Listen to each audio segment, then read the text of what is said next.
Bonjour et bienvenue dans le podcast NBA Corner où nous allons parler aujourd'hui des Kings et des Pelicans dans la conférence Ouest, de la prolongation de contrat de Jamal Mosley à Orlando et de plein d'autres sujets. Pour m'accompagner, je salue immédiatement Charles. Salut Charlie! Salut Josh, salut à tous. Comment ça va Charlie depuis la semaine dernière? Oh bah écoute, ça va, hein. Plus on se rapproche des playoffs et mieux ça va. C'est clair, c'est très très sympa cette fin de saison. C'est clair. Et avant les playoffs, surtout le play-in, dont on attend monts et merveilles. Ouais, on en parlait justement off, toi et moi, juste avant de commencer, juste avant d'appuyer sur record.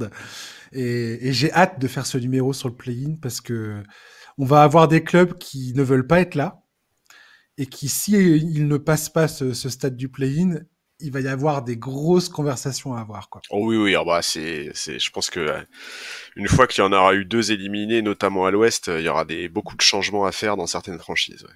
Mais on va en parler, je pense, naturellement dans ce numéro, un petit peu, tout du moins, puisqu'on va parler des Pelicans et des Kings, qui sont 5e et 6e de la conférence Ouest, qui ont tous deux des profils intéressants, et qui sont, tout ça, ça se joue pour l'instant dans un mouchoir de poche.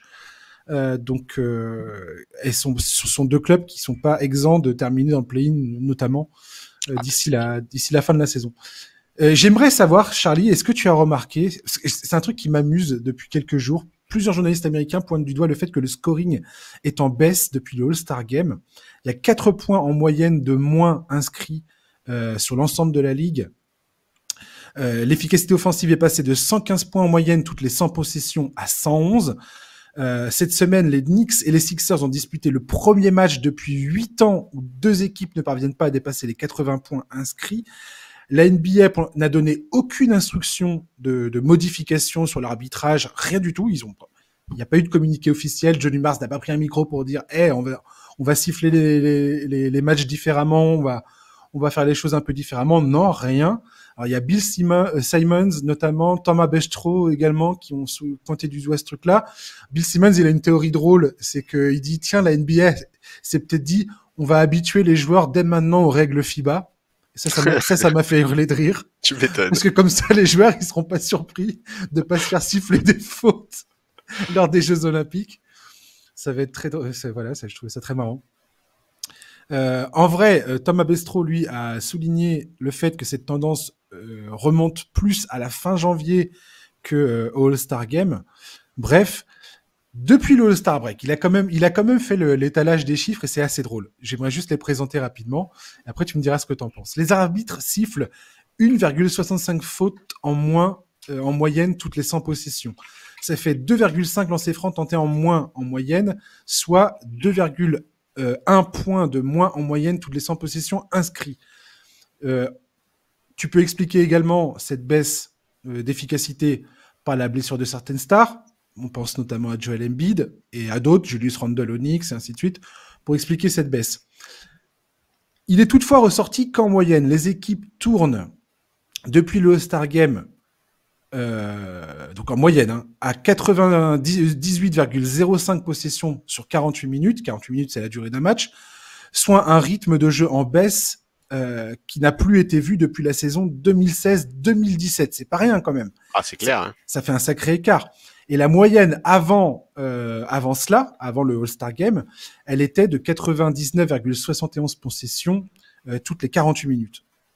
Donc c'est une baisse de 1,66 possessions depuis le All-Star Break, qui est la variation la plus élevée de la décennie entre avant et après le All-Star Game. Pareil, un chiffre qui est assez intéressant. Grosso modo, en résumé, il y a clairement moins de coups de sifflet, il y a des possessions plus longues, une possibilité accrue pour les défenses d'agir sur les attaquants, ce qui induit également plus de fatigue pour les joueurs en conséquence.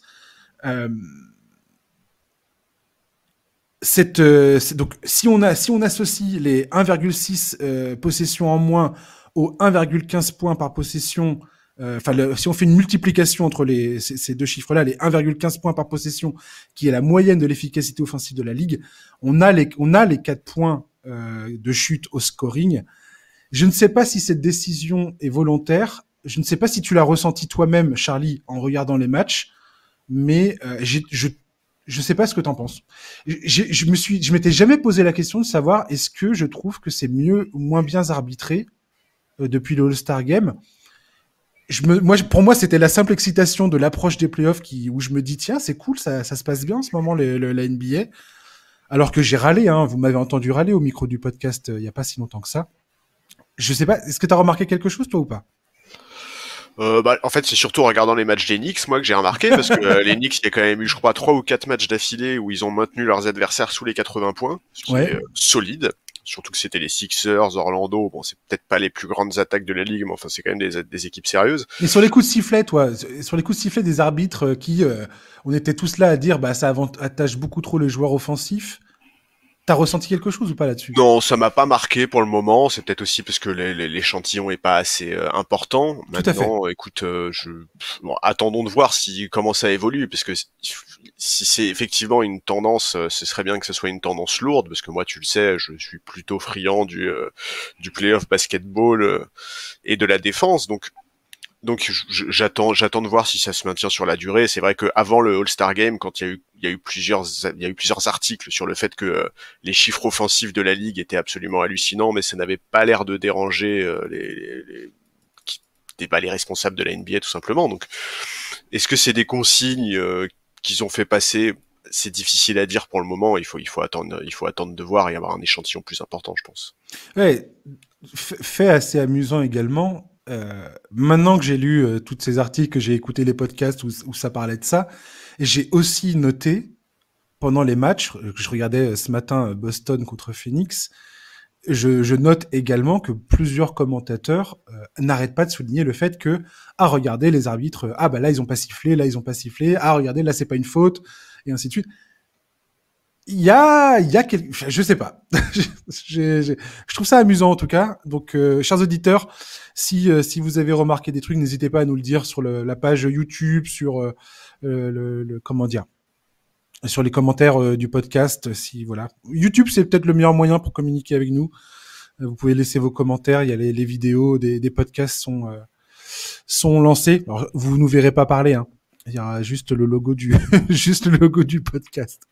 Voilà. Mais c'est assez amusant. Je voulais également parler avec toi, Charlie, dans l'actualité d'Alperen Şengün qui est out pour la saison après sa grosse entorse et sa blessure au genou. Hein. Il a eu les deux. C'était face aux Kings. Voilà, donc il a évité le pire, j'ai envie de dire, manifestement. Ça va pas être la grosse opération, la grosse remise en question de ce qui pourra remarcher un jour. Non. Apparemment, il va s'en remettre et plutôt bien. J'espère en tout cas. Ah ouais. Je voulais en parler parce que Şengün, je trouve, est pour moi, à mes yeux, une des plus grandes révélations de cette saison. Avec les Rockets, hein, on en a parlé au début de saison. Après, c'est un peu retombé. Les Rockets, ils ont végété un petit peu au milieu de tableau avant de complètement s'extraire de la course au playoff. Ils sont juste en dessous. Ils sont 11e, hein, je crois. Mais voilà, j'adore cependant regarder cette équipe jouer. Şengün s'est pour moi installé durablement aujourd'hui en tant que joueur autour duquel il va falloir construire. Jalen Green, qui s'en est pris plein la tronche en début de saison, qui a été pris, je crois, dans la même draft que Şengün. Je sais pas si tu peux vérifier ce que je suis en train de dire, est-ce que je suis en train de dire une connerie ou pas, mais il me semble que oui. Il me semble que Jalen Green était deuxième pick et Şengün était en milieu de tableau. Bref. Jalen Green montre plusieurs choses là, enfin montre des vraies choses sur les derniers matchs. J'ai l'impression que côté Houston, tous les espoirs sont permis. Et tu vois, j'étais en train de me dire, parce qu'on dit souvent Alperen Şengün, c'est Baby Jokic, bien que c'est un joueur très différent, c'est pas complètement différent, mais ça serait injuste d'attendre d'Alperen Şengün qu'il soit comme Jokic. Cependant, j'étais en train de me dire, est-ce que Jalen Green serait capable de devenir, entre guillemets, son Jamal Murray, quoi? Oui, et puis l'affiliation entre les deux, elle existe aussi parce que Jokic a beaucoup parlé d'Alperen Şengün, qu'il l'a pas mal mis en avant, etc., etc. Bah, cette blessure, elle est triste dans le sens où elle va sauf erreur de ma part, elle va le disqualifier pour les trophées de fin de saison et notamment pour le trophée de meilleure progression. Donc ça, c'est un peu dommage. C'est vrai. Maintenant, écoute, tu l'as dit, il a évité le pire. Ça aurait pu être beaucoup plus grave. Moi, la question que je me pose, et ça, j'avoue que j'ai pas la réponse, c'est par rapport à cet été. Mais j'imagine que cet été, je sais pas du tout si la Turquie est au JO. Je sais pas du tout ce qui va en être de sa participation éventuelle. En tout cas, ce qui est clair, c'est que je suis tout à fait d'accord avec toi. Pour moi, c'est une des révélations de la saison. C'est un joueur qui est hyper agréable à avoir joué. Moi, je suis très très fan de ce qu'il a fait, et j'espère que ça sera pas un frein pour sa progression. Là, il est dans sa 3e saison NBA. C'est vraiment normalement la saison où ça doit décoller, et c'est bien ce qui s'est passé dans son cas. Donc, on espère que l'année prochaine, il pourra continuer sa montée en puissance. Et il me semble, ça c'est pareil. Là, sa fin de contrat rookie, elle arrive là à la fin de la saison prochaine. Donc je pense qu'il va être éligible pour une prolongation cet été. En tout cas, pour moi, il a clairement démontré que c'était le joueur autour duquel fallait construire, quoi. Ouais, bah c'est clair. Je suis Pour d'accord avec moi, toi. aucun doute. Jalen Green, je suis content. Enfin, c'est pas un joueur que je porte dans mon cœur forcément. Jalen Green, en tout cas, quand il jouait avec Porter là, c'est ce duo-là ne me plaisait absolument pas. Le gros jeu en isolation qui Ouais. tâche, non merci. Là, je trouve que il y a peut-être une possibilité pour Ime Udoka de reconstruire. Enfin, c'est ce qui se passe. En mars, là, il a des chiffres absolument dingos, Jalen Green. Ime Udoka a peut-être l'opportunité de le responsabiliser un peu, de l'asseoir dans un rôle un peu plus conséquent. J'ai hâte de voir ce que ça va donner. Cette équipe des Rockets, je pense, l'année prochaine, va être un délice à suivre. Ouais, je suis d'accord. Ça va être très très intéressant de voir la saison prochaine comment ils évoluent. Tout à Je fait. pense que ça peut faire une vraie surprise. J'aimerais pousser un coup de gueule, Charlie. Allez. Un gros coup de gueule, ça va te surprendre, hein. Ouais, ouais, je suis prêt, je suis prêt. Tu sais ce que je pense de Shai Gilgeous-Alexander. Oui. J'aime beaucoup Shai Gilgeous-Alexander Encore heureux. depuis très longtemps. En revanche, je tiens à dire toute la déception que j'ai ressentie dans la défaite face aux Pacers. Le fait qu'il est allé chercher à 10 secondes de la fin du match son 30e point après avoir fait une faute volontaire sur Andrew Nembhard, et ensuite aller chercher son petit lay-up pour poursuivre sa série de victoires. Donc il est passé ce soir-là, il était passé devant Kevin Durant qui avait fait une série de 47 matchs consécutifs en 2009 puis en 2013 à 30 points ou plus. Voilà, l'ironie en plus, l'ironie est là. Et donc là, hier soir, il a poussé la série à 49. Donc la série est toujours en cours. Personnellement, j'ai profondément détesté ce moment. Je trouve que c'est une mauvaise mentalité, une mauvaise façon de faire, une technique de forceur, et ça m'a énormément déçu. Je suis incapable de regarder ça en restant de marbre. Je trouve ça petit en fait. Je comprends. Je suis d'accord avec toi, mais je comprends aussi pourquoi il l'a fait, parce que dans quelques années, quand on consultera les records de franchise du Thunder, tout ce qu'on verra, c'est sa série de points, et on n'aura pas les détails de comment il l'a atteint. Donc ce comportement deviendra une péripétie dont personne ne se souviendra. Mais je suis d'accord avec toi, c'est pas classe, quoi. Et puis avec son talent, c'était pas la peine de faire ça, parce que s'il avait pas dépassé KD cette saison, il l'aurait dépassé dans 1 ou 2 ou 3 ans. Bon, Je sais pas, j'ai pas envie de jouer au vieux con, mais les joueurs qui sont ultra conscients mais ils le sont tous ultra conscients de leurs stats, sauf quelques exceptions. Je pense qu'on pense ouais. au même bonhomme en termes d'exceptions là-dessus. Je pense qu'effectivement, un Mais mec qui ça a me la gave. mentalité d'un Jokic, Mm. effectivement, se fout de ce genre de truc. Mais je pense que 99% des joueurs NBA sont extrêmement conscients de leurs chiffres. Mm. En tout cas, moi, ça m'a fait vraiment suer cette histoire. J'aime pas. Mais c'est parce que t'attends trop d'eux.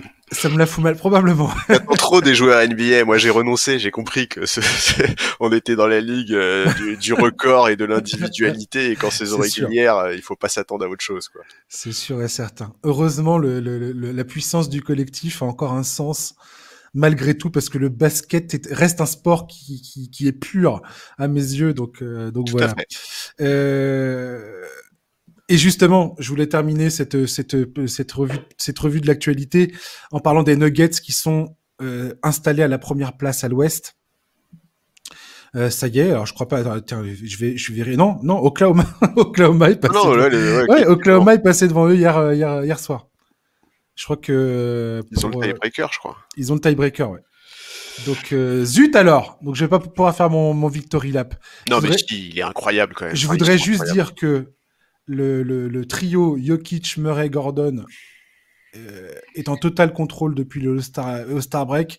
Et moi qui mate tous leurs matchs, c'est un pur bonheur de le regarder jouer en ce moment. Ouais. L'équipe déroule, elle est en train de monter en puissance. Le calendrier est très favorable aux Nuggets, donc clairement ils sont en train de se battre pour accrocher cette première place. Hein. La lutte avec le Thunder va être passionnante à suivre jusqu'à la fin de la saison et j'en suis très heureux parce que ça c'est aussi bon pour nous en tant que fans. Ça veut dire qu'on va avoir du spectacle, ça veut dire qu'on va avoir des joueurs qui se donnent à fond.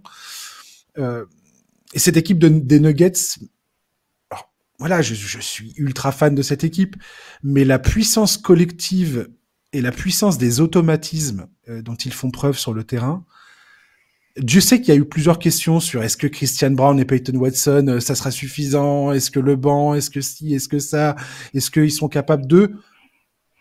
Je sais pas ce que t'en penses, mais quand je vois les Nuggets jouer, pour aller les chercher sur une série au meilleur des 7, va falloir vraiment ah ouais. se sortir, sortir son meilleur jeu le meilleur jeu de la saison, quoi. C'est un beau rattrapage que tu viens de faire, mais oui, je suis d'accord avec toi. Ils sont passés en mode playoff, ils sont incroyables. Oui. Franchement, on en parle. Ça fait quelques semaines déjà qu'on dit que plus on s'approche des playoffs et moins les équipes ont de temps à perdre et que justement la saison régulière, c'est maintenant qu'il faut vraiment rentrer dans le vif et qu'il faut passer la vitesse supérieure en prévision des playoffs. C'est exactement ce que Denver est en train de faire. Jokic est, mais oh là là, il est extraordinaire.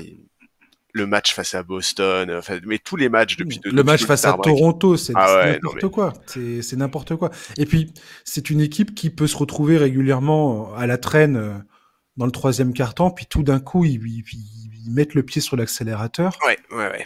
Et ça, pour moi, c'est la marque, la manière en fait dont ils gagnent les matchs. C'est vraiment ça me fait rire parce que je suis fan de cette équipe depuis longtemps et je vois aujourd'hui cette équipe en train de devenir une équipe. Ça, c'est vraiment le gratin ultime de ce que, aujourd'hui, il y a de meilleur, quoi. Il y a que Boston qui peut les regarder dans les yeux aujourd'hui, pour le moment. C'est assez drôle parce que je pense que je vais préparer ça incessamment sous peu. Peut-être qu'on pourra en parler la semaine prochaine dans le podcast. Il faut que je regarde le nombre de fois où les numéros 1 de chaque conférence se sont rencontrés en finale. Mais je crois que c'est pas aussi régulièrement qu'on ne le pense. Non, il y a souvent des surprises et moi, si aujourd'hui je devais prédire une finale, je suis pas sûr que je prédirais un Denver-Boston, quoi. Non, parce que quoi qu'il arrive, les Nuggets va falloir se dépatouiller de cette conférence Ouest. Et encore une fois, on sait très bien, toi et moi, que les playoffs, c'est aussi et avant tout une question de match-up. Ouais. Le seeding, c'est bien. Avoir l'avantage du terrain, c'est bien. Michael Malone, quand il en parle, voilà, et c'est ce qu'il dit. Il dit, voilà, si on a l'avantage du terrain sur la quasi-totalité des playoffs, voire la totalité, forcément, ça nous aide. Parce qu'être à domicile, surtout à Denver, c'est ultra positif. Maintenant, la conférence Ouest, quoi qu'il en soit, ça va être, voilà, ça va être pénible, quoi. Ah, tu m'étonnes. Ça va être extrêmement pénible. Et il suffit que, après, voilà, je touche du bois pour pas qu'il y ait de blessures, surtout pas, mais voilà. J'aimerais aussi, j'ai marqué dans mes notes, petit clin d'œil, et bravo à Bam Adebayo. Je pense que Bam Adebayo, sur les 2 matchs que le Heat a joué face aux Nuggets cette saison, je n'ai jamais vu un joueur défendre aussi bien sur Jokic dans toute la NBA. Mec est une pure merveille du basket, Bam Adebayo. Oui, et personne n'en parle alors que le mec est en train de faire une saison mais de malade mental. Il est trop fort. Il est trop fort, Bam Adebayo. Aujourd'hui, il est largement dans le top 5 des meilleurs joueurs de la NBA à son poste et il est pas 5e du tout. Tu te rends compte que ce mec-là, quand même, est capable de défendre en 1 contre 1 contre Jokic, défendre et faire du bon boulot. En tout cas, dis-moi un seul défenseur aujourd'hui dans la ligue qui est capable de défendre sur Jokic. je pense que Jokic est en train de toucher à ce statut de joueur totalement insoluble pour les défenses. Ouais, ouais. Il y a qui est comme ça dans la NBA aujourd'hui? Il y a lui, Doncic peut-être. Ouais, bah oui. Ça sera un débat à voir, tiens. À terme, ou Mbanyama. Ouais, voilà, peut-être, ouais, tu vois. Enfin, bref. Mais à terme, pas aujourd'hui. Tout à fait. J'ai bien saisi ce que tu as dit. J'espère que les auditeurs aussi. Mais Bam Adebayo est capable de défendre sur Jokic, est capable de défendre sur Antetokounmpo, est capable de défendre sur n'importe qui quasiment. Ah mais franchement, je pense sincèrement que c'est, à mes yeux, Bam Adebayo, c'est le joueur le plus sous-estimé de la ligue dans le rapport niveau réel et manière avec laquelle il est perçu par le grand public. Il est tellement fort, ce mec, c'est incroyable. C'est un peu galvaudé cette expression, ouais, c'est un guerrier, tout ça, machin. Ça me gave un peu de dire ça parce que j'aime pas dire ça. Mais c'est vrai. Ouais. C'est le meilleur lieutenant possible pour Butler. Bam Adebayo, c'est le joueur que tu as envie d'avoir dans ton équipe, quoi. Oh oui. C'est un des rares joueurs aujourd'hui NBA qui t'offre. Tu sais, en fait, c'est ça aussi la force des équipes en playoff, notamment. C'est on le dit tout le temps dans ce podcast. C'est ta capacité à jouer plusieurs types de basket. De jouer grand, de jouer petit, de jouer vite, de jouer moins vite, de jouer attaque demi-terrain, défense demi-terrain, attaque posée, nanana, pick and roll, tout ce que tu veux. Ta variété va beaucoup aider ton parcours en playoff. Le fait que tu puisses t'adapter à toutes les situations que tu as en face de toi. Et ben, Bam Adebayo, c'est typiquement le genre de joueur.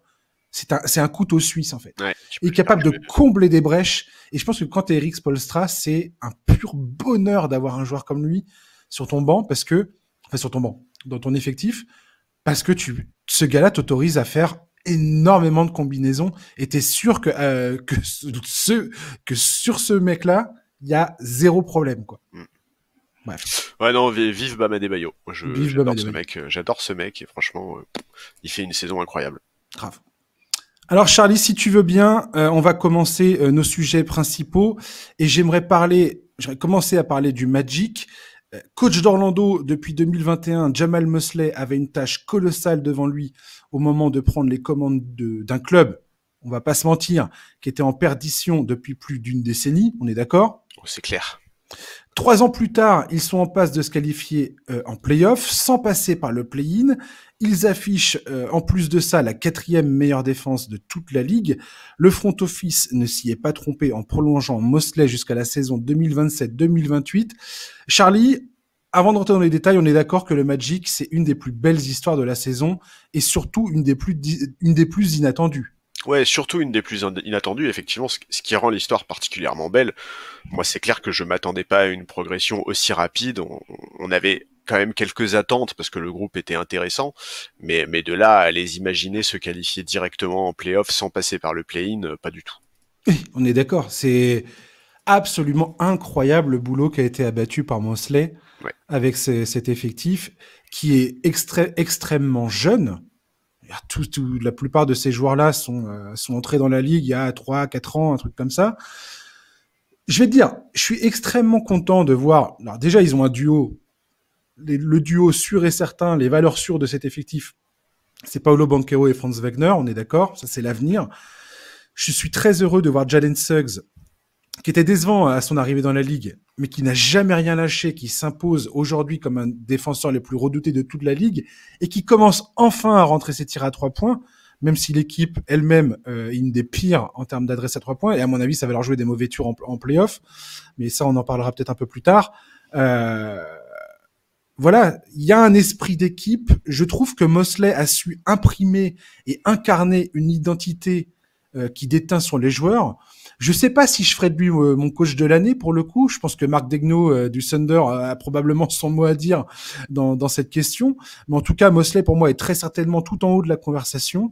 Il n'y a pas à dire. Quand t'entends parler les joueurs du Magic de Jamal Mosley, c'est ça que tu te rends compte de sa proximité avec ses joueurs. Tu te rends compte que ses joueurs ont envie de se défoncer sur le terrain pour lui. C'est Mo Wagner l'autre fois qui disait que c'était vraiment un coach extrêmement passionné, animé sur le banc, qui croyait en eux et eux en retour ils ont envie de faire tout ce qui est en leur pouvoir pour remporter la victoire quoi. Et aujourd'hui, c'est quand même dingue qu'on parle de cette équipe comme quasiment une valeur sûre pour faire les playoffs quoi. Ouais, mais c'est ça, le groupe adhère complètement à son projet de jeu. C'est une des meilleures défenses de la saison, quatrième sur l'ensemble de la saison, troisième depuis l'All-Star Game. Ça joue bien. Bon, alors effectivement, offensivement, c'est un peu plus compliqué, mais bon, c'est pas aberrant. Et puis, tu l'as dit, c'est une équipe qui est très très jeune. Banchero, 21 ans, Wagner et Suggs, 22. Il y a évidemment le temps de progresser en la matière. Ils ont pas trouvé de meneur pour l'instant aussi. Non, Il y a un manque dans l'effectif, tu vois. C'est pour ça que, personnellement, je les aurais jamais mis à ce niveau-là cette saison, quoi. mais c'est clair, c'est clair, et ils sont très convaincants. Il y a eu des très belles victoires récemment. Il y a eu les défaites face aux Knicks et aux Pacers qui sont un peu handicapantes parce que c'est des concurrents directs pour la qualification directe au playoff, mais même sans ça, c'est une équipe qui est vraiment très très intéressante. Banchero, meilleur scoreur de l'équipe, All-Star dès cette saison. C'est c'est très intéressant de voir ça. Franz Wagner, bah, je sais que toi tu l'adores. On a beaucoup parlé de ce qu'il avait fait cet été avec l'Allemagne. Il est hyper intelligent sur le parquet. Il est actif en défense. Le rôle qu'il a eu dans le titre mondial pour les Allemands, c'est hallucinant. Tout à fait. Donc à terme, il y aura peut-être une question qui se posera, qui sera celle de la hiérarchie entre les deux. Mais pour le moment, c'est pas la question du tout. Cette équipe, elle a du temps.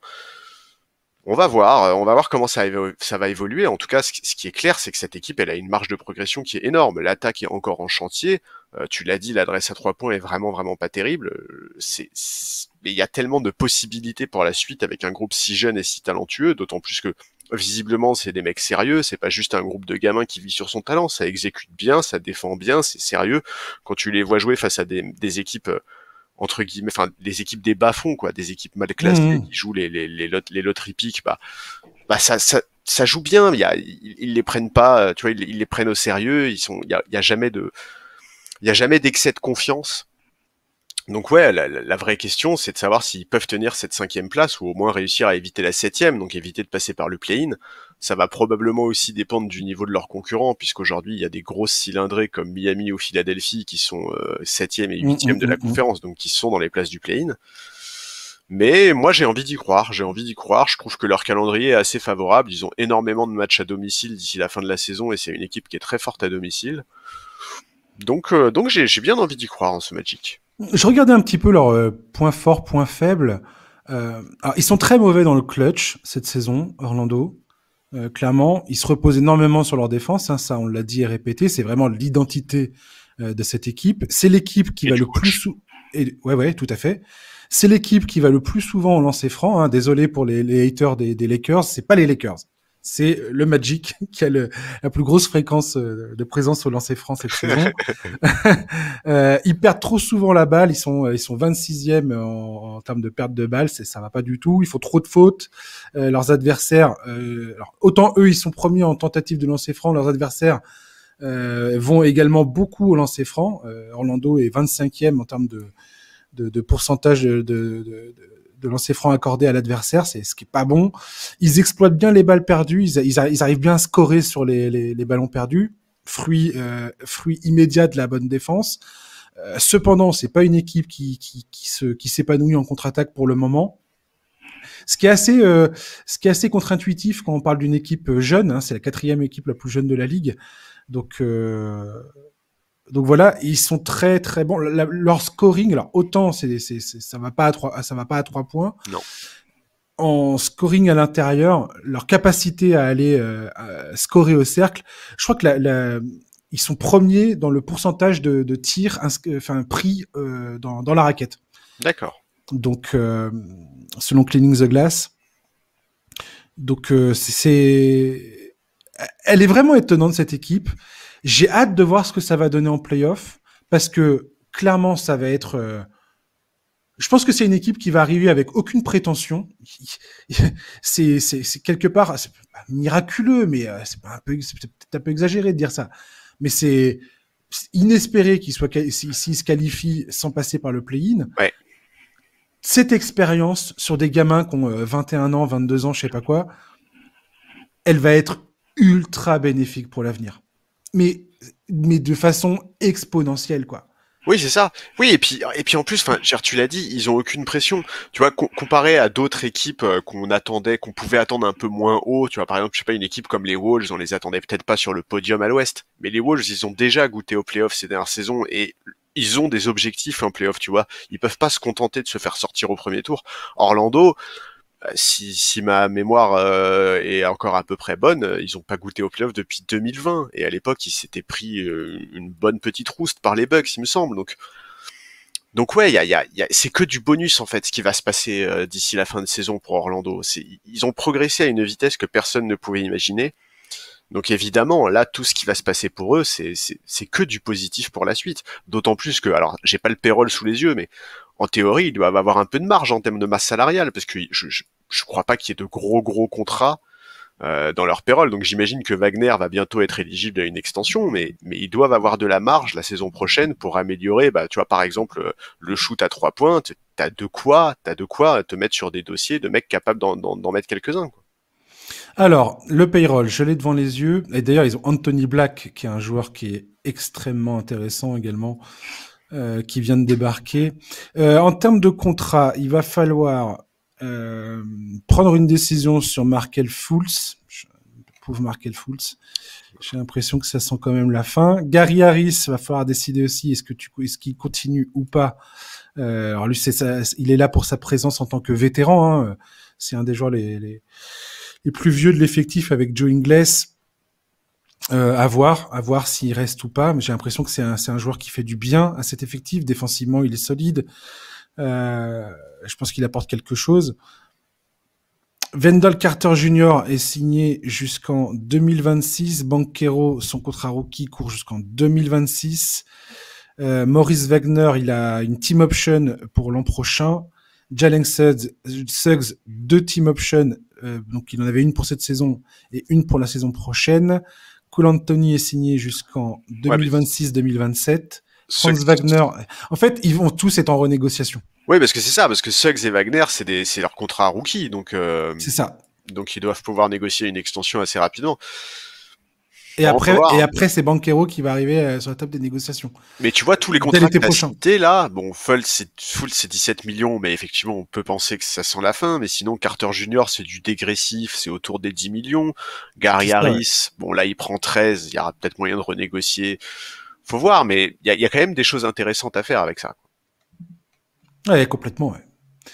Et au-delà enfin, ce qui pour moi change beaucoup des saisons précédentes, même quand cette équipe auparavant arrivait plus ou moins à produire quelque chose sur le terrain et éventuellement accrocher une place en play-off,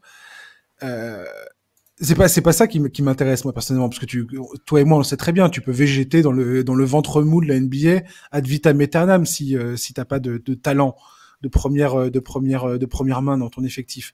Et c'est ça qui est rassurant du côté du Magic, c'est qu'avec Paolo Banchero et Franz Wagner, t'as quand même 2 gars sur lesquels tu peux vraiment compter, quoi. Ouais. Et autour desquels tu peux construire. Après, en termes de complémentarité, je sais pas quoi penser aujourd'hui. J'ai pas du tout envie de faire la fine bouche parce que j'adore cette équipe et j'adore les regarder jouer. J'adore l'application qu'ils mettent sur le terrain. J'adore l'engagement qu'ils ont sur le terrain. Mo Wagner et Cole Anthony, je pense que c'est un de mes duos de remplaçants les préférés de toute la ligue. Ces 2 joueurs, j'adore les voir jouer ensemble. Comment ils se montent la tête tous les 2 en sortie de banc. C'est trop bien. Jalen Suggs, je suis hyper content de le voir à enfin répondre à toutes les attentes, parce que quand il est arrivé dans la ligue, Dieu sait qu'il y avait des attentes autour de lui et qui avait été déçu au début de sa carrière. Donc, je sais pas. Je suis très confiant sur l'avenir de cette équipe. Cette expérience en play-off, si tout va bien, ça va être que du bonus pour cette équipe. Manifestement, ils ont potentiellement trouvé le coach qui va pouvoir conduire cet effectif. Franchement, ils cochent énormément de cases qui sont compliquées en fait, le Magic. Oui, je suis tout à fait d'accord. Moi, je te dis, la seule chose que j'attends, c'est de voir comment ça va se passer entre Banchero et Wagner. Qui va prendre l'ascendant, qui va devenir le vrai patron de cette équipe, parce qu'en général, il faut qu'il y ait un vrai patron dans une équipe. Mais sinon, effectivement, j'ai très hâte de voir comment ça va se passer. Mosley, il a prolongé jusqu'en 2028. C'est tellement logique, c'est tellement mérité. Je suis d'accord avec toi. Moi, mon coach de l'année, c'est plutôt Daigneault, mais il est vraiment pas loin derrière. Et ouais, c'est trop bien, c'est trop bien. Moi, j'ai hâte de voir comment ils vont évoluer, tous ces mecs-là. Encore une équipe jeune qui nous surprend et qui nous montre des choses vraiment intéressantes, quoi. Je vais prendre le risque de dire une connerie, mais dans mon fort intérieur, je pense que Franz Wagner s'imposera naturellement comme le joueur le plus important des deux.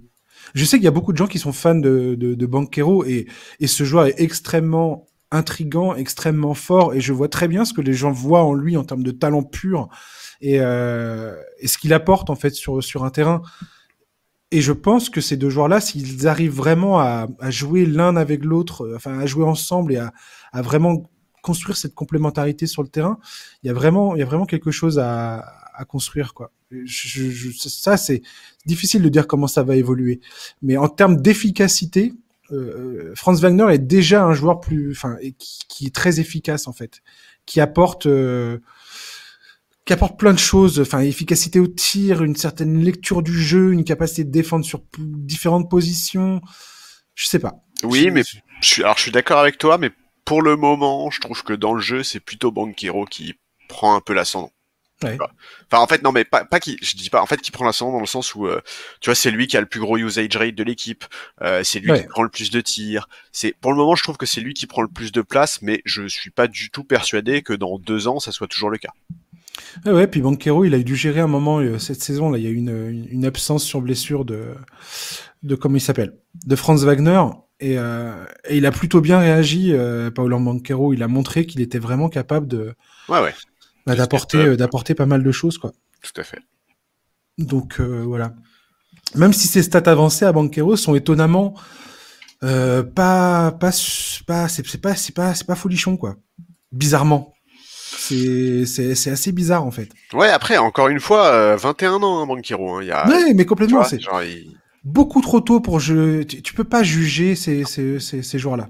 En tout cas, de manière définitive, c'est à tes risques et périls.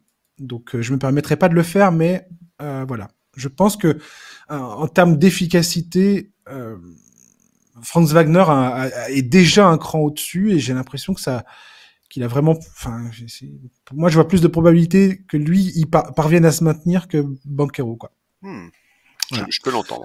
On va parler des Sacramento Kings. Magnifique parcours la saison passée. C'était un peu le Magic de l'an passé, les Kings. Je déconne. Mais, Encore mieux, même. mais encore mieux, voilà. C'était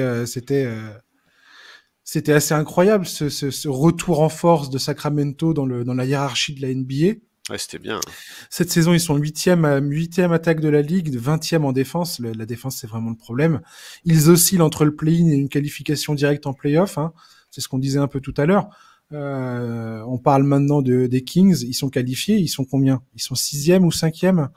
Ils sont 6e à Là, ils l'ouest. sont 6e, ouais. Voilà. Dans une semaine, ça se trouve, ils seront totalement full play-in Je n'espère pas. et on verra bien. Je n'espère pas. Ils ont plus l'efficacité offensive historique qu'ils avaient l'an passé. Donc, comme je l'ai dit tout à l'heure, ils sont plombés par une défense qui n'est pas au niveau. J'ai l'impression quand même que depuis le début de saison, les hommes de Mike Brown sont capables de jouer n'importe qui. N'importe quel adversaire, en fait. Ils sont capables d'aller taper les Nuggets, d'aller taper n'importe quelle équipe. Sur un soir, ils sont capables de démonter tout le monde. Ouais. mais voilà. Charlie, première question pour toi. Comment tu juges, d'un point de vue général, maintenant qu'on est à la mi-mars, comment tu juges cette saison de Sacramento? Décevante. Moi, pour Ah moi, ouais, ah ouais, moi, je reste un peu déçu de leur saison parce que c'est marrant. Ça. j'espérais qu'ils Ah, seraient... moi, pas du tout. Mais en fait, moi, j'espérais qu'ils seraient capables de capitaliser sur ce qu'ils ont fait la saison dernière. Alors attention, Mhm. je te dis pas qu'il faut, je te dis pas qu'à partir du moment où tu as terminé une fois sur le podium à l'Ouest, tu dois être tous les ans sur le podium à l'Ouest. C'est pas ça. Mais c'est vrai que je les voyais quand même, tu vois, se situer assez tranquillement, au moins autour de la 4e, 5e place. Enfin, tu vois, tu l'as dit, leur attaque c'est la 8e de la ligue. Alors il y a du mieux, depuis l'All-Star Game, ils sont Ouais. un peu remontés en la matière. Je crois qu'ils sont 4 ou 5e. En fait, en soi, il n'y a pas un écart énorme entre leurs chiffres de la saison dernière et ceux de cette saison. C'est le niveau général Et ouais, sacrément augmenté. exactement. Mais exactement, c'est un peu ça. C'est les équipes adverses qui se sont, qui ont monté de niveau, qui se sont adaptées aussi. Bon, écoute, moi, je croise les doigts de manière très égoïste pour qu'ils soient pas au play-in, parce que ils nous tabassent à chaque fois. Et quand je dis nous, je parle des Lakers, évidemment. Cette saison, c'est 4 matchs, 4 victoires. Et je vais même te dire, il y a une stat qui est terrible. Anthony Davis, en carrière, n'a jamais battu Sabonis. C'est drôle. 10 C'est matchs, quoi cette 10 stat? défaites. C'est fou. C'est dingue, hein? C'est n'importe Donc, quoi. je préférais qu'ils se qualifient directement pour les playoffs. S'il vous plaît, les gars, faites un effort. Mais non, et je trouve que ils ont trop aujourd'hui ils ont trop de certitude et de force pour jouer le play-in, en fait. Tu vois, en fait, c'est ça qui me déçoit, c'est qu'on parle des Kings comme d'une équipe potentielle du play-in, alors que je trouve qu'ils ont un niveau qui devrait leur permettre d'être au-dessus de ça. Moi, je me suis jamais fait d'illusions concernant Sacramento. Là, tu vas te faire des amis, toi. Mais non, mais attends, attends, mais laisse-moi, laisse-moi développer un argument, merde, c'est pas possible, ça. Tout de suite, le mec, il me saute dessus, quoi.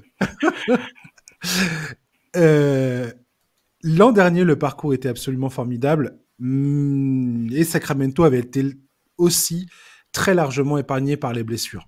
C'était C'est tout vrai. nouveau, c'était tout chaud, c'était tout beau, et il y a eu aussi l'effet de surprise. Qui fait que, je pense, ça a beaucoup aidé cette équipe à atteindre cette troisième place. C'est ça, hein, troisième place de la conférence Ouest. Ah ouais, tout à fait. Cette année, sans aucun changement dans l'effectif, je voyais mal cette équipe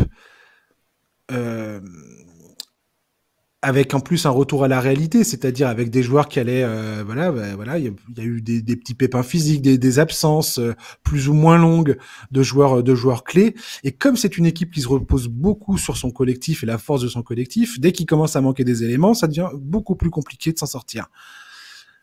Donc ça m'étonne pas, et je trouve que leur saison allait à l'image de ce que je m'attendais d'eux en fait. Et à l'intersaison là, avant la trade deadline, j'aurais aimé voir Sacramento faire un move, Ah bah ça. bien que je me demande encore lequel j'aurais aimé voir. Je me suis pas posé la question assez longtemps et de façon assez poussée pour pouvoir avoir un avis assez pertinent et le partager avec vous maintenant. Mais j'ai juste constaté le fait que les Kings ont décidé de faire le statu quo, et je pense que les ambitions, voilà, elles sont pas folles à Sacramento pour l'instant. Il ne faut pas oublier que Sacramento, pendant plus de 20 ans, ou je sais pas combien de temps ça a duré cette histoire, c'était la purge pas possible. Oui, mais ça c'est le passé. Et là, non mais ils viennent à peine de remettre les pieds en play-off. Là maintenant, ce qu'il faut, c'est se stabiliser, avoir un effectif qui tienne à peu près la route. T'as dit Aaron Fox, t'as Sabonis, il faut les entourer, t'as Keegan Murray. La vraie question des Kings, c'est qu'est-ce que tu fais maintenant ?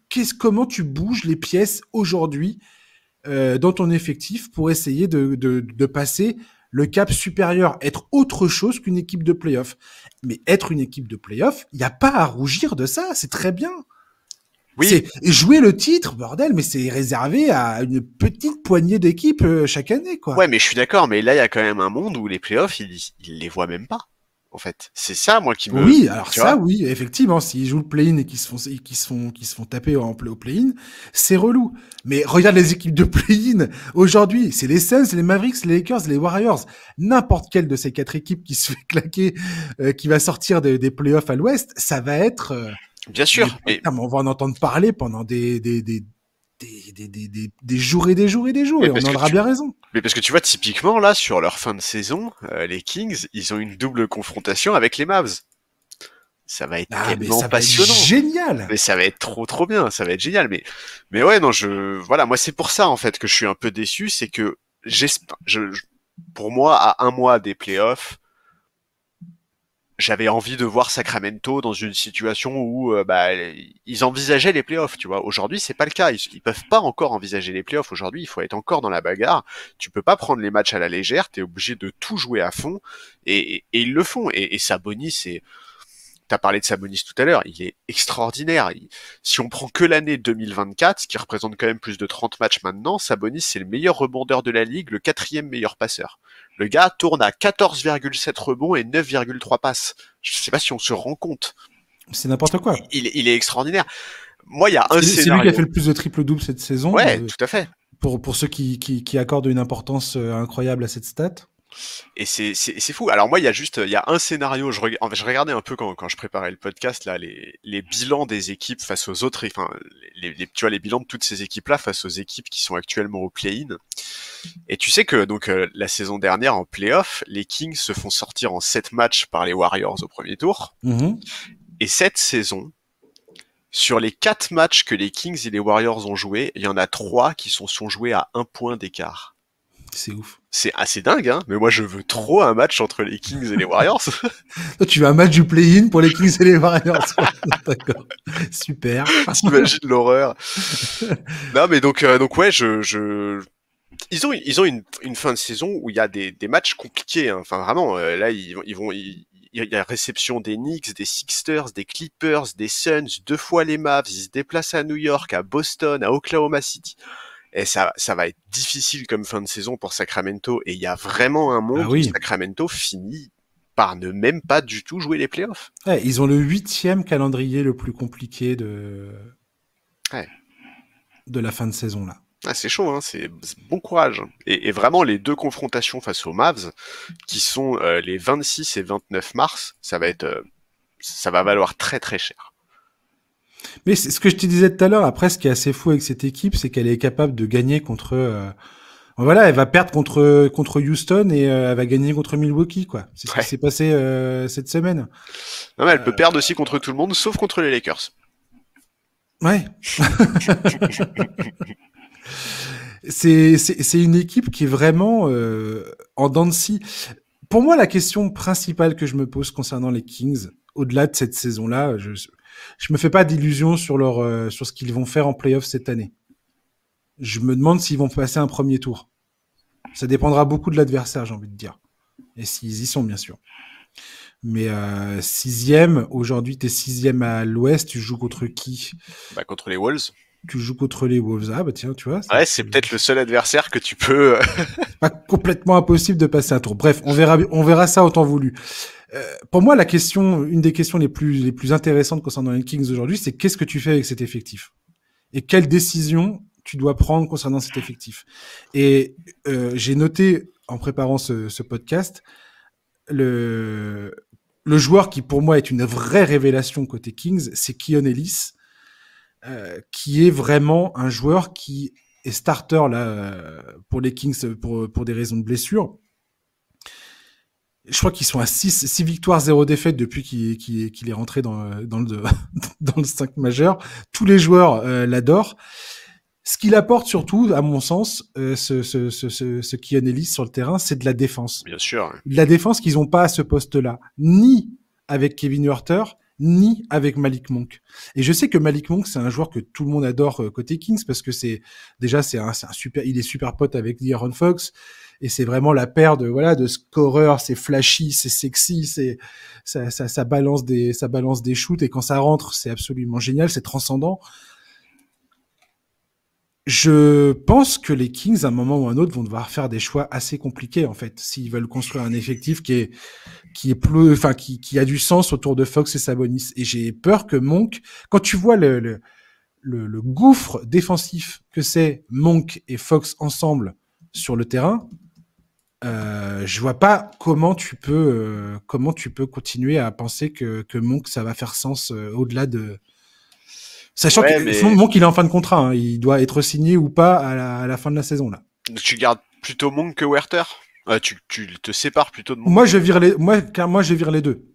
Ah ouais, les deux. Moi, je vire les deux et j'essaie de récupérer quelque chose pour ces deux gars-là, quoi. Ok. Et Malik Monk, c'est un signe que tu fais un sign and trade quelque part, quoi. Soit tu récupères des pics, mais bon, ils sont pas là, les Kings aujourd'hui. Soit tu récupères un joueur, faut voir comment ça se passe. Soit t'accroches Monk, parce que pareil, comment il s'appelle, Harrison Barnes. Bah, Harrison Barnes, c'était le gros sujet au moment de la trade deadline. Qui est tout le temps dans les conversations de est-ce qu'on le transfère, est-ce qu'on le transfère pas. Lui, il est signé jusqu'en 2026. Ouais, et cette saison, il y a des moments où il a vraiment été en difficulté. Hein. Voilà. Donc, En fait, c'est là pour moi la plus grosse question. C'est quand est-ce que les Kings, pour moi, seront à prendre au sérieux le jour où ils prendront les décisions difficiles qu'il va falloir prendre pour entourer De'Aaron Fox et Sabonis. Avec un personnel qui est adéquat. Parce que Fox et Sabonis, alors Fox défensivement c'est moins compliqué, mais ils ont besoin d'avoir autour d'eux des joueurs qui défendent. Oui. Ouais, bien sûr, c'est clair. C'est clair que c'est vraiment ce qui leur manque. Idéalement, qu'ils font les deux, quoi. Mais tu peux pas avoir un défenseur qui sait pas tirer. Mais c'est là où je vais commencer à les prendre au sérieux. Mais autrement, non, quoi. Ouais, non, mais effectivement, ça va être très intéressant de voir ce qui va se passer. Et moi, je comprends tout à fait qu'il y ait pas eu de gros mouvements l'été dernier parce qu'ils sortaient, bah, effectivement, de la saison où ils retrouvaient les playoffs, etc., etc. Maintenant, là, il faut voir ce qu'ils veulent vraiment et à quel point ils sont prêts à s'en donner les moyens. Tout à fait. Tout à fait. Et encore une fois, je pense que là, c'est ce passage en playoff, faut voir. Enfin, ça peut être que bénéfique, encore une fois, pour une équipe qui reste, malgré tout, relativement jeune. Oui, et puis, Et voilà, il faut aujourd'hui essayer de construire autour de Fox, il a 26 ans, Sabonis, il a 27 ans. C'est un peu maintenant qu'il faut faire qu'il faut prendre les décisions, idéalement, quoi. tout à fait. Mais il faut les prendre.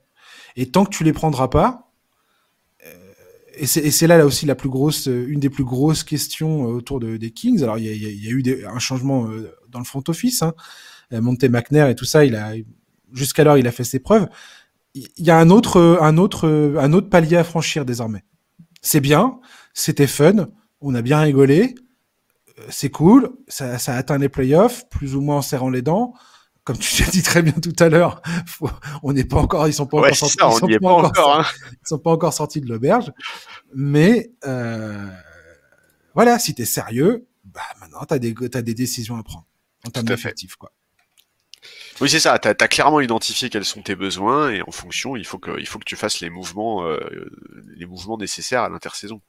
Où tu restes, cette équipe, hyper fun offensivement, c'est génial, c'est capable de planter 140 points dans une rencontre, c'est rigolo, Light the Beam, Malik Monk, tout ça, trop bien, mais on n'est pas sérieux pour faire autre chose, quoi. Ok. C'est pas dramatique, hein. C'est pas dramatique, mais ce serait Il décevant y a des quand même. clubs qui font ces choix-là. Oui, bien sûr, mais ce serait décevant quand même. Ça serait décevant. Après, bah, t'as des discussions encore plus compliquées que ça qu'on pourrait avoir, mais on va pas les avoir maintenant, on va passer aux Pelicans. Mais la vraie question centrale, c'est est-ce que De'Aaron Fox et Sabonis, tu vas au titre avec eux?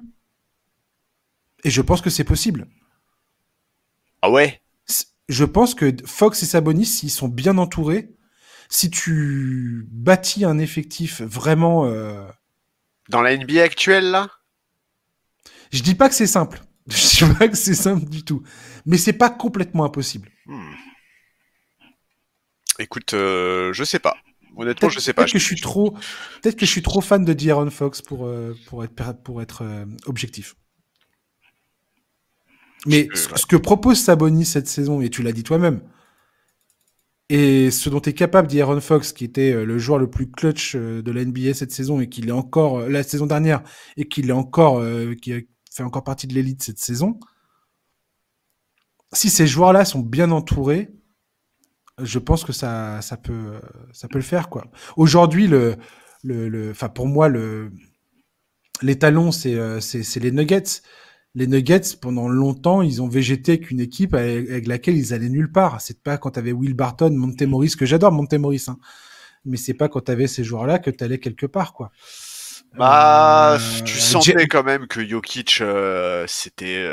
Ouais, mais la vraie question que je me pose, moi, c'est est-ce que des mecs comme Jeremy Grant, enfin, si Paul Millsap a permis d'ouvrir les yeux un peu au front office, en se disant, tiens, il faut un poste 4, le poste 4 est hyper important à côté de Jokic, quoi.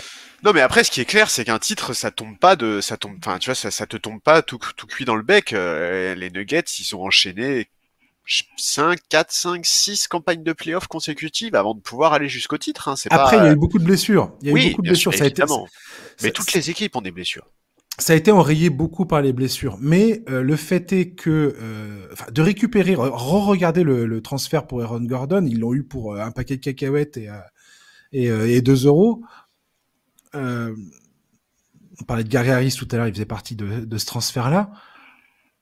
Aaron Gordon, qui était un joueur qui était mal aimé au Magic parce qu'il était aussi mal casté là-bas.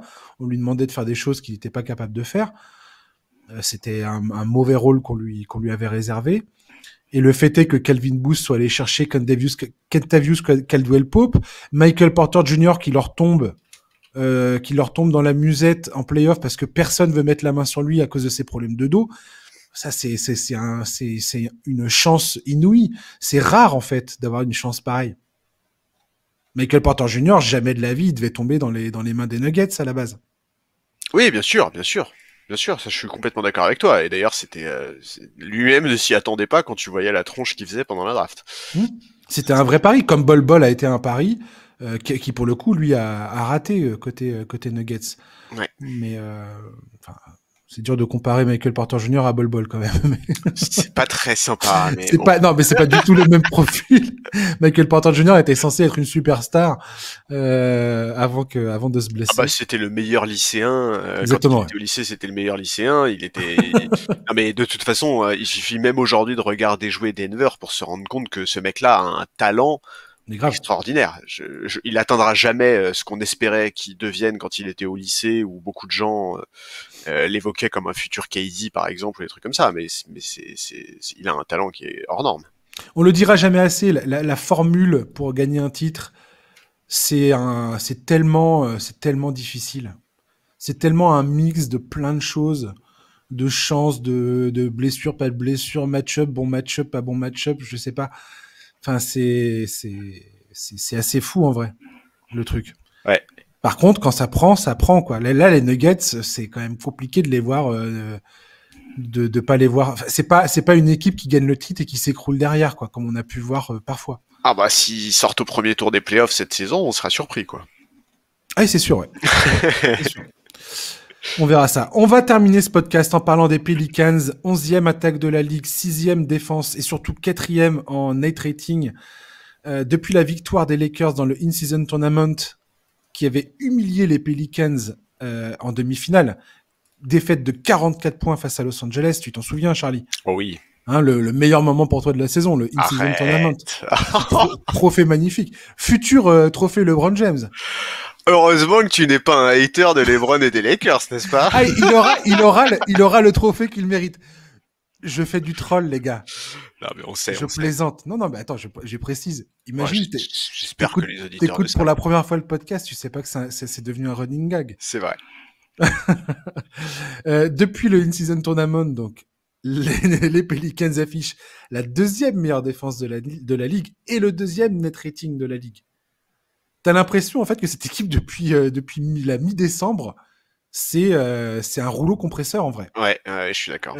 Zion Williamson, qui se rapproche dangereusement de son plus grand nombre de matchs joués en une saison, qui était donc 61 matchs, et là, il est à 54, je crois, un truc comme ça. Il est de nouveau en train de nous démontrer ses qualités physiques, tout ça, qui ont fait de lui un des jeunes talents les plus attendus de la décennie.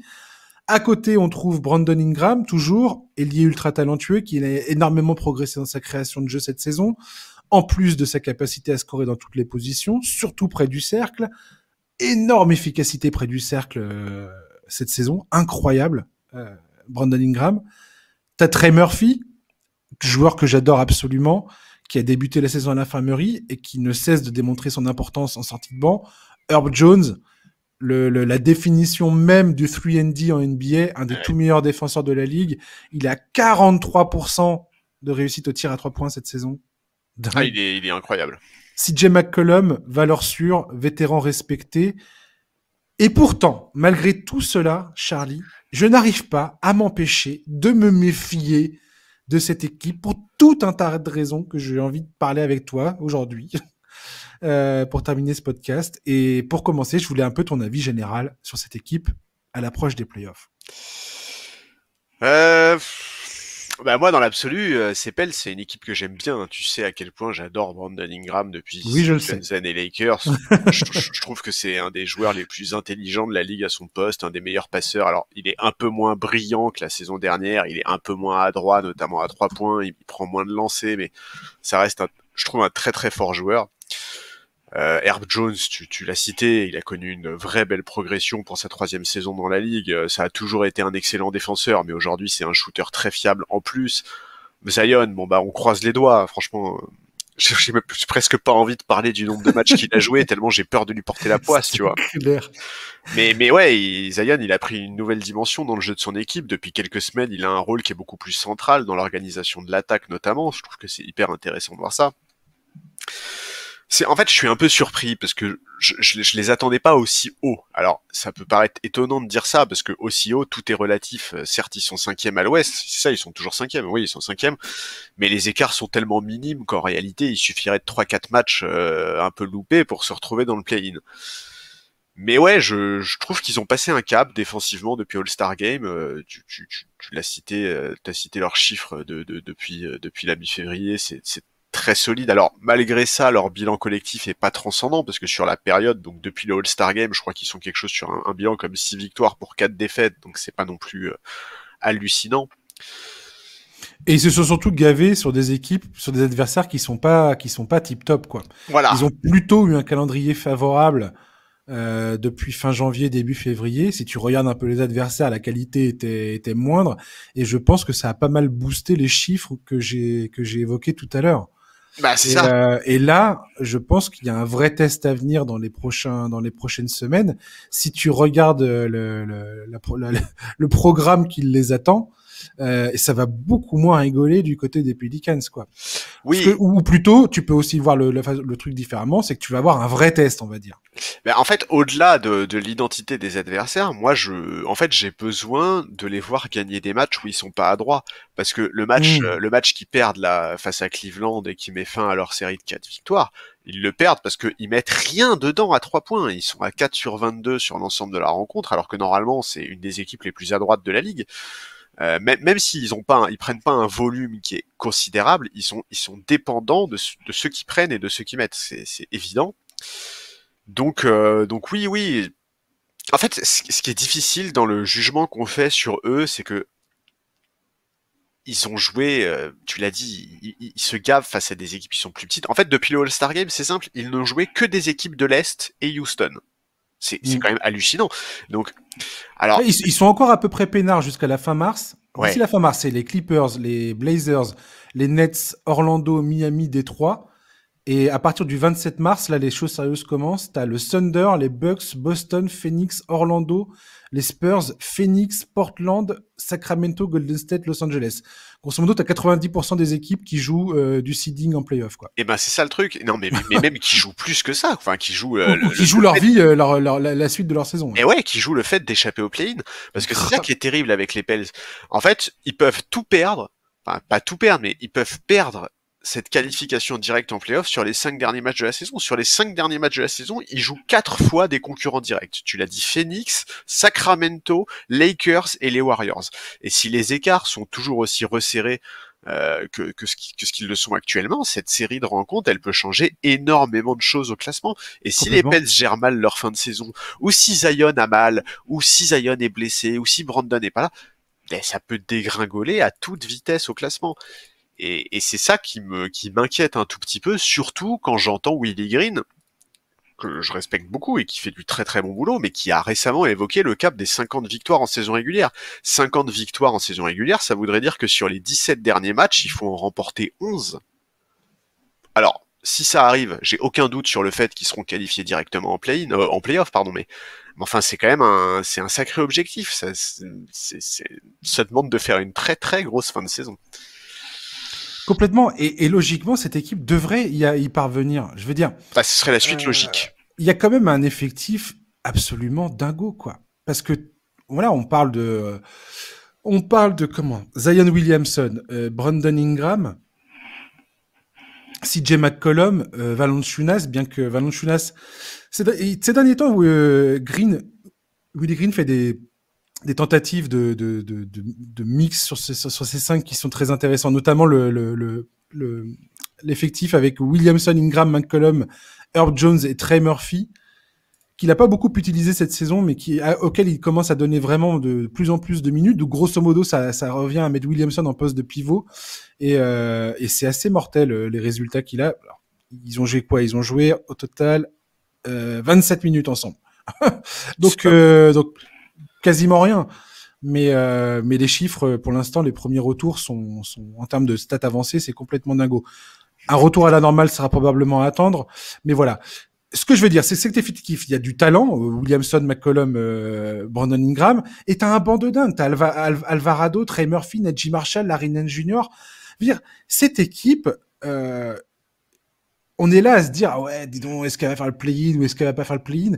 Et en fait, c'est là où je la trouve bizarre, cette équipe. C'est que je me dis qu'on devrait pas parler de cette équipe-là comme ça. On devrait pas en parler comme une équipe à l'arrache pour se qualifier, pour éviter le play-in, en fait. Je suis d'accord. Ça me fait bizarre de parler de cette équipe-là de cette manière-là, étant donné le talent qui inonde cet effectif. Oui, et puis étant donné l'historique, parce que en fait, c'est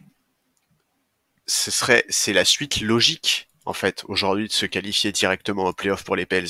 Ça fait 2 saisons d'affilée qu'ils y sont au play-in. En 2022, ils sont battus par OKC, ils finissent 9e. La saison dernière, ils gagnent face aux Spurs, puis face aux Clippers, ce qui leur permet d'accrocher les play-offs. Mais, ça suffit. Vous avez une équipe qui est suffisamment forte pour aujourd'hui viser la qualification directe. C'est ça, aujourd'hui, qu'on attend de la part des Pelicans. Complètement. Mais je suis pas assez confiant pour dire ils vont y arriver. Mais moi non plus. Et c'est ça qui me contrarie, en fait. Et à chaque fois, très sincèrement, hein, je crois qu'à chaque fois que j'ai investi un peu, je me suis investi un peu émotionnellement sur les Pelicans en me disant attends, c'est bon, tout ça trop bien, trop fun, elle est géniale cette équipe. Et franchement, j'adore cette équipe. Herb Jones, Trey Murphy et Najee Marshall, je pense que ça fait partie des trois joueurs, c'est trois des joueurs que je préfère regarder dans toute la ligue, quoi. Ouais.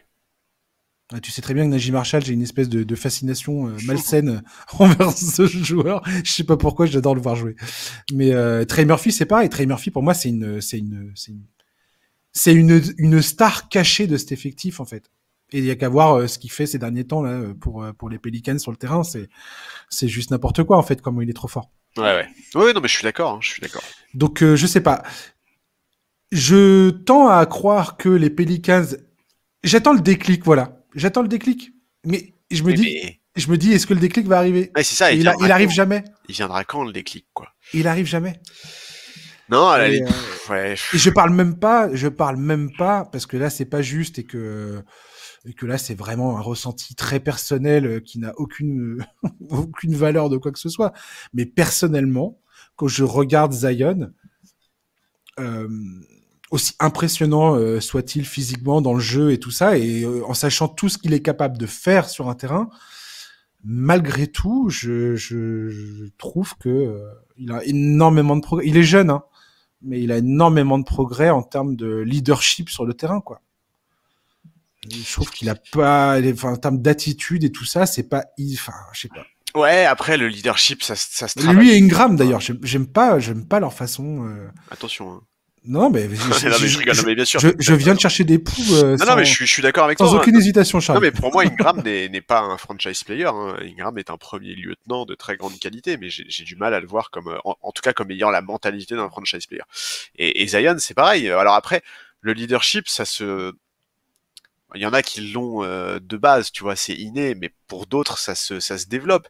Et en fait, si tu fais le bilan des matchs que Zion il a joué dans sa carrière en NBA, il a même pas fait 3 saisons complètes. Donc ça, là-dessus, je vais lui laisser un peu plus de temps.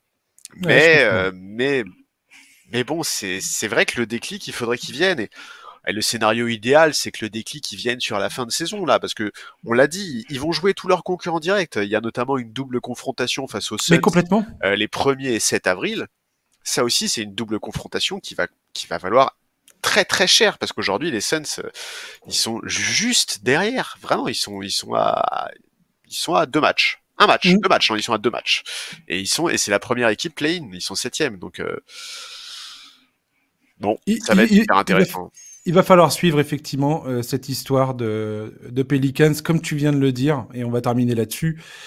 Les Pelicans, à partir de la fin mars, dans 12 jours, là, le 27, quand ils jouent contre le Thunder, c'est un des, enfin, si le match contre les Clippers là va être intéressant aussi, parce que pour le classement, c'est important.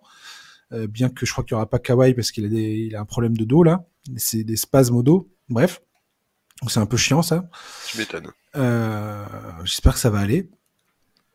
Mais les Pelicans, effectivement, il y a un moment, ils vont rentrer dans le vif du sujet et on va voir de quel bois ils sont faits en fait.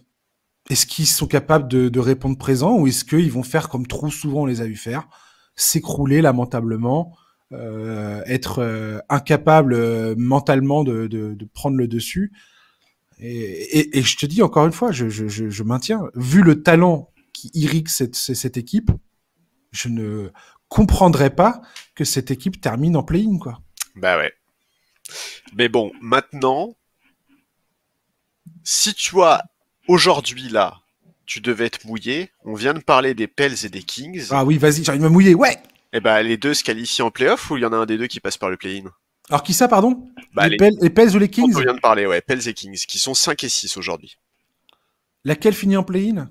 Est-ce qu'une des deux finit en play-in ou est-ce que les deux se qualifient directement? Il y a peut-être aussi un scénario où les deux équipes restent 5e et 6e, tu vois. Alors attends, je vais ouvrir mon petit bilan du calendrier. Les Pels, ils sont où? Les Pels, ils sont 11e. 11e calendrier le plus compliqué restant à jouer. Les Suns sont 3e. Ouais, les Suns, c'est compliqué. Ouais, gros calendrier à venir. Et les Kings. Sachant que les Suns, ils ont récupéré à peu près tout le monde là. Mais alors putain, la défaite face à Boston là. Enfin, après tout le monde perd contre Boston quasiment, mais waouh, c'était pas Jojo quoi. Moi j'ai envie de dire, oh là là. J'ai envie de dire que les Pels se qualifient directement. Ouais. Et j'ai envie de dire que l'équipe la plus probable à terminer dans le play-in, c'est probablement les Kings. Ok. Les Mavericks, ils en sont où dans cette histoire de calendrier? Ils sont 26e en termes de classement, enfin de calendrier facile ou pas facile. Ok. Donc eux, ils sont plutôt bien barrés. Potentiellement, ils peuvent, bien que Dallas, on en a parlé là l'autre fois après le All-Star Game en disant ah dis donc t'as vu Dallas avec leur nouvelle recrue. Et puis je crois que juste après le podcast, les mecs ils s'étalent de tout leur long. Mais de toute façon, à chaque fois qu'on parle d'une équipe, elle subit dans la foulée, quoi. C'est n'importe quoi. Bon, t'as l'impression qu'on raconte n'importe quoi dans ce podcast. Le podcast d'amateurs, quoi. Les gars, faites autre chose, quoi. Donc bref, on verra. Et puis j'ai l'impression que les Lakers et les Warriors, ouais, ils sont quasiment. Ouais. C'est pour l'instant, c'est eux qui sont en train d'être décrochés. Là. J'ai l'impression que c'est quasiment écrit qu'ils vont être là, quoi. Je vois pas comment ça va bien se passer. LeBron, on a des nouvelles là sur sa jambe, là sur sa cheville ou je sais pas quoi là. J'ai pas regardé les derniers reports, donc ça je saurais pas te dire. Ok. Mais en tout cas, c'est clair que c'est les deux équipes qui sont le plus en train de lâcher. Bon, ça, on va voir. Là, il se joue demain. Ouais. Lakers et Warriors se jouent demain, je crois, ou après-demain. Non, c'est ça, c'est demain. Ouais, on va voir. Et ils se rejouent d'ailleurs en toute fin de saison. Ils se rejouent genre le 9 avril, je crois. Waouh. Ah ouais, ça va être violent. Ouais. Parce que potentiellement, ils vont aussi se rejouer au play-in. James et Curry, quoi, le face-à-face interminable. Les mecs qui ne se quitteront jamais toute leur carrière. C'est clair. On verra ça. En tout cas, ouais, les Pels, je sais pas. J'ose plus, tu vois, je dis j'ose plus avoir d'espoir et pourtant je viens de te dire que c'est eux que je vois se qualifier. Donc tu peux mettre une pièce sur le fait qu'ils vont se faire tège. Non, mais cette fin de saison, elle est tellement ils vont même pas faire le play-in, tu vas voir. Oh, arrête. Je rigole, c'est pas possible. Oh, pauvre Brandon Ingram. C'est pas possible. Ils peuvent pas faire ça. Non, ils peuvent pas. Mathématiquement, c'est impossible. T'inquiète pas. Ils seront au moins dans le play-in. C'est bien. Merci, Charlie. Écoute, merci à toi. C'était un plaisir. Yes. Et puis, la semaine prochaine. Ouais. Yes. Chers auditeurs, merci de nous avoir écoutés. Bien évidemment, Salutations à tous les gens qui nous envoient des messages voilà, pour nous dire que vous appréciez le podcast, tout ça, c'est vraiment cool, ça nous fait vraiment chaud au cœur. On en parlait tout à l'heure avec Charlie, ça fait vraiment plaisir, on est ravis et c'est un bonheur de vous retrouver chaque semaine. Et on approche des playoffs, donc c'est trop cool. Voilà, donc passez une bonne fin de journée, un très bon week-end et à la semaine prochaine. Ciao, bye bye.